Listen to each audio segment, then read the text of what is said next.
ತೀವ್ರ ಕುತೂಹಲ ಕೆರಳಿಸಿದ್ದ ಬಾಗಲಕೋಟೆ ನಗರಸಭೆಯ ಅಧ್ಯಕ್ಷ ಉಪಾಧ್ಯಕ್ಷ ಸ್ಥಾನದ ಚುನಾವಣೆಗೆ ತೆರೆ ಬಿದ್ದಿದ್ದು ಬಾಗಲಕೋಟೆ ನಗರಸಭೆ ಕಮಲ ಪಡೆಯ ವಶವಾಗಿದೆ.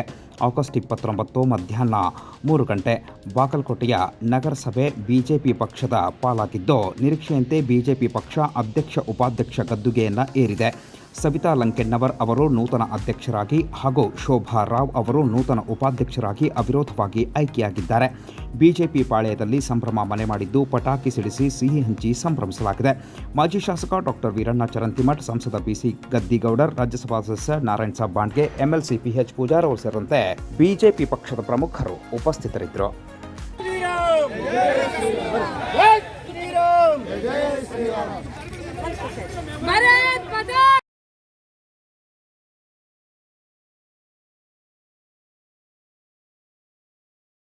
ನಾರಾಯಣ್ ಸಾಬ್ ಬಾಂಡ್ಗೆ ಅವರಾಗಲಿ, ಪೂಜಾರಿ ಅವರಾಗಲಿ, ಆಮೇಲೆ ಎಷ್ಟೊಂದು ಹಿರಿಯ ಕಾರ್ಯಕರ್ತರು ಬಂದಿರಿ, ಎಲ್ಲರಿಗೂ ಅವರು ಧನ್ಯವಾದಗಳನ್ನ ಹೇಳಕ್ಕೆ ಪಡ್ತೀನಿ.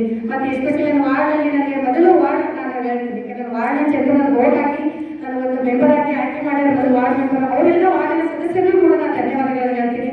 ಮತ್ತು ಪ್ರತಿಯೊಬ್ಬರು ಕಾರ್ಯಕರ್ತರಿಗೂ ಇವತ್ತು ಎಲ್ಲರೂ ಸಿಎಂ ಸಿದ್ದರಾಮಯ್ಯನವರಿಗೆ ಹುಚ್ಚ ಎನ್ನುವ ಪದ ಬಳಕೆ ಮಾಡಿದ ವಿಜಯಪುರ ಸಂಸದ ರಮೇಶ್ ಜಿಗಜಿಣಗಿ ಅವರು ತಮ್ಮ ಹೇಳಿಕೆಯನ್ನು ವಾಪಸ್ ಪಡೆಯಬೇಕೆಂದು ಬಾಗಲಕೋಟೆಯ ಕಾಂಗ್ರೆಸ್ ಸಮಿತಿ ಆಗ್ರಹಿಸಿದೆ.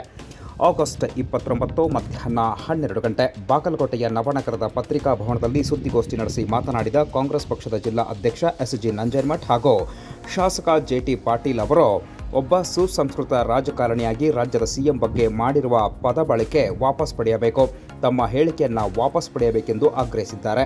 ಅನೇಕ ಯೋಜನೆಗಳ ಮೂಲಕ ರಾಜ್ಯಕ್ಕೆ ಅನೇಕ ಕೊಡುಗೆಗಳನ್ನು ಸಿಎಂ ಸಿದ್ದರಾಮಯ್ಯನವರು ನೀಡಿದ್ದಾರೆ.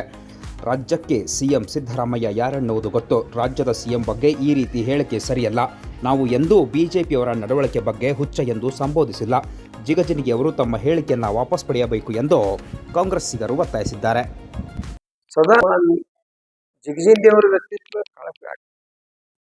ಆದ್ದರಿಂದ ಗೆಳೆಯರಾದ ಜಿಗಜಿಣಗಿ ಅವರಿಗೆ ದಯವಿಟ್ಟು ಈ ನಿಮ್ಮ ಮಾತನ್ನ ಹಿಂಪಡೆಯಿರಿ ಅಂತಕ್ಕಂಥ ಮಾತನ್ನ ಹೇಳ್ತೇವೆ. ಕರ್ನಾಟಕದ ರಾಜ್ಯಪಾಲರನ್ನ ಅವರ ಹುದ್ದೆಯಿಂದ ವಜಾಗೊಳಿಸಬೇಕೆಂದು ಆಗ್ರಹಿಸಿ ಬಾಗಲಕೋಟೆಯಲ್ಲಿಂದು ಕರ್ನಾಟಕ ರಾಜ್ಯ ದಲಿತ ಸಂಘರ್ಷ ಸಮಿತಿ ಪ್ರತಿಭಟನೆಯನ್ನು ನಡೆಸಿತು. ಆಗಸ್ಟ್ 29 ಮಧ್ಯಾಹ್ನ 1 ಗಂಟೆ ಬಾಗಲಕೋಟೆಯ ನವನಗರದ ಜಿಲ್ಲಾಡಳಿತ ಭವನದ ಮುಂದೆ ಪ್ರತಿಭಟನೆ ನಡೆಸಿದ ಕರ್ನಾಟಕ ರಾಜ್ಯ ದಲಿತ ಸಂಘರ್ಷ ಸಮಿತಿಯ ಪದಾಧಿಕಾರಿಗಳು ಹಾಗೂ ಸದಸ್ಯರು ಕೇಂದ್ರ ಬಿಜೆಪಿ ಸರ್ಕಾರದ ವಿರುದ್ಧ ಘೋಷಣೆಗಳನ್ನು ಕೂಗಿ ಆಕ್ರೋಶವನ್ನು ವ್ಯಕ್ತಪಡಿಸಿದರು. ಕೇಂದ್ರ ಬಿಜೆಪಿಯ ಸರ್ಕಾರ ರಾಜ್ಯಪಾಲರನ್ನು ದುರುಪಯೋಗಪಡಿಸಿಕೊಳ್ಳುತ್ತಿದೆ, ರಾಜ್ಯಪಾಲರು ಕೇಂದ್ರ ಸರ್ಕಾರದ ಕೈಗೊಂಬೆಯಾಗಿದ್ದಾರೆ ಎಂದು ಆರೋಪಿಸಿದರು.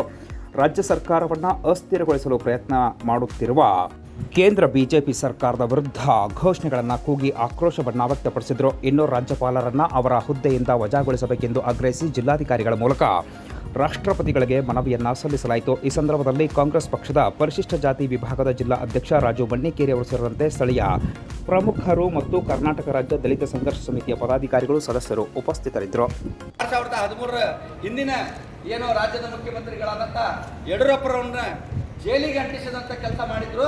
ಅದು ಯಾವ ರೀತಿ ಮಾಡಿದ್ರು ಅನ್ನುವಂಥದ್ದನ್ನು ಸ್ಪಷ್ಟವಾಗಿ ಅವರು ಓದ್ಕೋಬೇಕಾಗಿತ್ತು.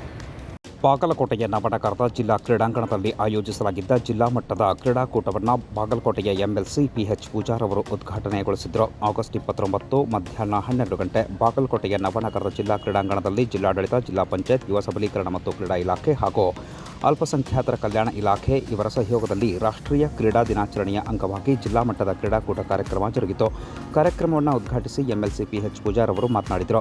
ಈ ಸಂದರ್ಭದಲ್ಲಿ ರಾಜ್ಯಸಭಾ ಸದಸ್ಯ ನಾರಾಯಣ್ ಸಾಬ್ ಬಾಂಡ್ಗೆ, ಜಿಲ್ಲಾ ಕ್ರೀಡಾ ಇಲಾಖೆ ನಿರ್ದೇಶಕ ಗುರುಪಾದ ಡೂಗ್ನವರ್, ಕನ್ನಡ ಮತ್ತು ಸಂಸ್ಕೃತಿ ಇಲಾಖೆ ನಿರ್ದೇಶಕ ಕರಣ್ ಕುಮಾರ್, ಜಿಲ್ಲಾ ಅಲ್ಪಸಂಖ್ಯಾತ ಕಲ್ಯಾಣ ಇಲಾಖೆ ಅಧಿಕಾರಿ ಶಿವಾನಂದ ಪಟ್ಟಣ್ ಶೆಟ್ಟಿ ಸೇರಿದಂತೆ ಸಿಬ್ಬಂದಿಗಳು ಮತ್ತು ಜಿಲ್ಲೆಯ ವಿವಿಧ ಭಾಗಗಳಿಂದ ಆಗಮಿಸಿದ್ದ ಕ್ರೀಡಾಪಟುಗಳು ಉಪಸ್ಥಿತರಿದ್ದರು. ಬಾಗಲಕೋಟೆ ಜಿಲ್ಲಾ ಪೊಲೀಸ್ ವರಿಷ್ಠಾಧಿಕಾರಿ ಅಮರನಾಥ್ ರೆಡ್ಡಿ ಅವರು ಬಾಗಲಕೋಟೆ ನಗರದ ಜಿಲ್ಲಾ ಆಸ್ಪತ್ರೆ ಹಾಗೂ ನವನಗರದ ಕುಮಾರೇಶ್ವರ ಆಸ್ಪತ್ರೆಗಳಿಗೆ ಭೇಟಿ ನೀಡಿದರು. ಆಗಸ್ಟ್ 29 ಸಂಜೆ 4 ಗಂಟೆ ಇನ್ನೂ ವಿವಿಧ ಆಸ್ಪತ್ರೆಗಳಿಗೆ ಭೇಟಿ ನೀಡಿದ ಸಂದರ್ಭದಲ್ಲಿ ಅವರು ಅಲ್ಲಿನ ವೈದ್ಯಾಧಿಕಾರಿಗಳು ಹಾಗೂ ಸಿಬ್ಬಂದಿಯವರ ಜೊತೆ ಕೆಲ ಕಾಲ ಚರ್ಚೆ ನಡೆಸಿದರು. ಸಿಬ್ಬಂದಿಗಳ ಸುರಕ್ಷತೆಯ ಬಗ್ಗೆ ವಿಚಾರಣೆ ನಡೆಸಿದರು. ಕಾನೂನು ಮತ್ತು ಸುವ್ಯವಸ್ಥೆಯ ಸಹಾಯವಾಣಿ ERSS 112 ಹಾಗೂ ಪೊಲೀಸ್ ಕಂಟ್ರೋಲ್ ರೂಮ್ ದೂರವಾಣಿ ಸಂಖ್ಯೆ 9480803900 ಬಗ್ಗೆ ಮಾಹಿತಿ ನೀಡಿದರು.